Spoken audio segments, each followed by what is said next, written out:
हर महीने लाखों लोग क्रेडिट कार्ड का उपयोग करते हैं, लेकिन क्या आप जानते हैं कि बैंक इस सुविधा के बदले कितनी कमाई करते हैं और यह कमाई आपकी जेब से कैसे निकलती है। कल्पना कीजिए आप एक मॉल में हैं, आपकी नज़र एक स्मार्टफोन पर पड़ती है। आपके पास नकद पैसे नहीं हैं, लेकिन आपके वॉलेट में एक चमचमाता क्रेडिट कार्ड है। आपने नया मोबाइल फ़ोन और अन्य कुछ ज़रूरी सामान खरीदने के लिए क्रेडिट कार्ड से 1 लाख रुपए खर्च कर दिए। आपके पास फिलहाल पैसे नहीं हैं, लेकिन बैंक ने आपको न्यूनतम भुगतान करने का विकल्प दिया, सिर्फ 5,000 रुपये।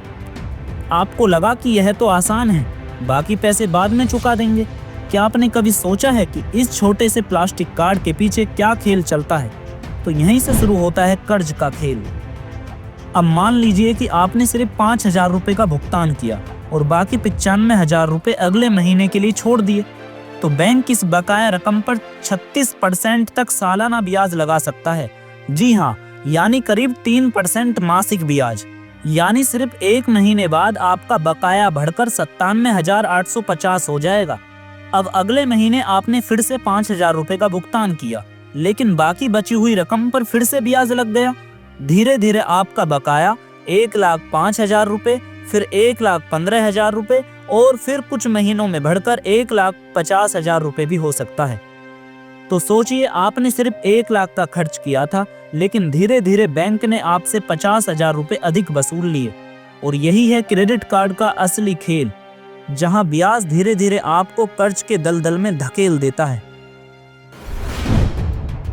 तो चलिए जानते हैं कि क्रेडिट कार्ड से बैंकों की कमाई कैसे होती है।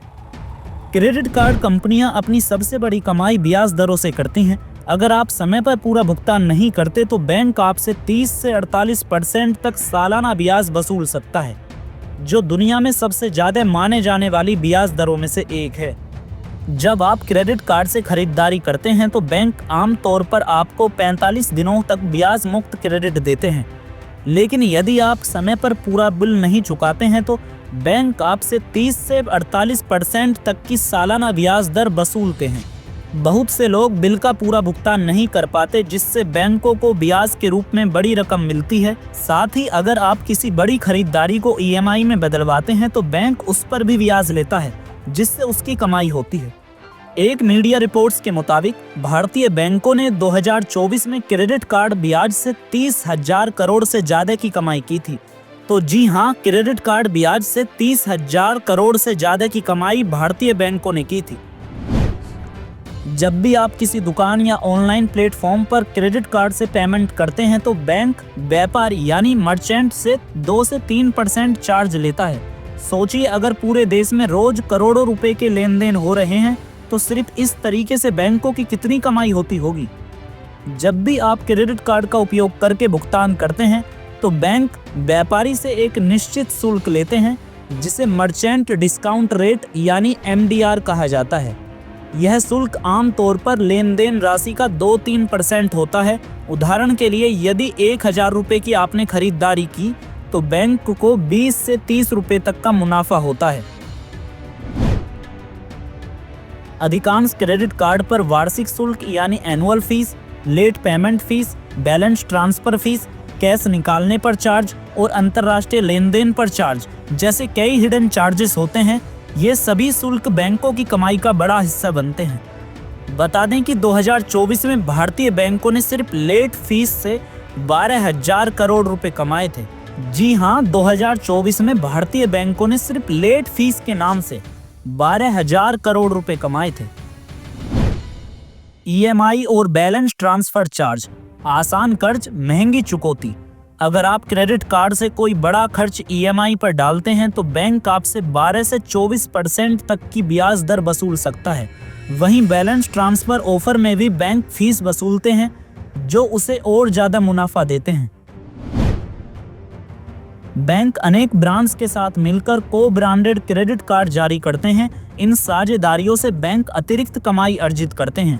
क्रेडिट कार्ड कंपनियां आपके खर्च करने के पैटर्न का डेटा एनालिसिस करके इसे बड़ी कंपनियों को बेचती हैं, जिससे उन्हें आपके व्यवहार के आधार पर नए ऑफर डिजाइन करने में मदद मिलती है।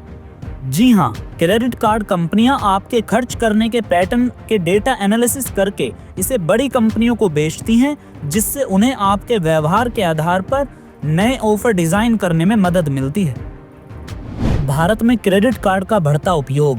भारतीय रिजर्व बैंक के अनुसार दिसंबर 2024 तक भारत में 10.89 करोड़ से अधिक यानी करीब 11 करोड़ क्रेडिट कार्ड जारी हो चुके हैं। पिछले साल HDFC बैंक, SBI कार्ड्स और ICICI बैंक ने सबसे ज्यादा नए क्रेडिट कार्ड जारी किए। जुलाई 2024 में क्रेडिट कार्ड के माध्यम से खर्च में 19% की वृद्धि हुई, जो लगभग 1.7 लाख करोड़ तक पहुंच गई। इस बढ़ते उपयोग से बैंकों की कमाई में भी वृद्धि हो रही है। क्या क्रेडिट कार्ड एक जाल है? क्रेडिट कार्ड सुविधा प्रदान करते हैं, लेकिन यदि उनका सही उपयोग ना किया जाए तो वे कर्ज के जाल में फंसा सकते हैं। तो चलिए जान लेते हैं कि ऐसी कौन सी सावधानियां आपको बरतनी चाहिए जिससे आप कर्ज में ना फंसें। लोन है लिया अगर तो टाइम पे चुकाना, जिस काम के लिए है लिया उसमें ही लगाना। EMI टाइम से है भरना जरूरी, अपने क्रेडिट हिस्ट्री को है बेहतर बनाना। तो समय पर पूरा भुगतान करें, सिर्फ न्यूनतम राशि देने से बचें, ब्याज दरों को समझें और EMI लेने से पहले ब्याज दर की गणना करें। जरूरत से ज्यादा कार्ड ना रखें, ज्यादा कार्ड आपका खर्च बढ़ा सकता है।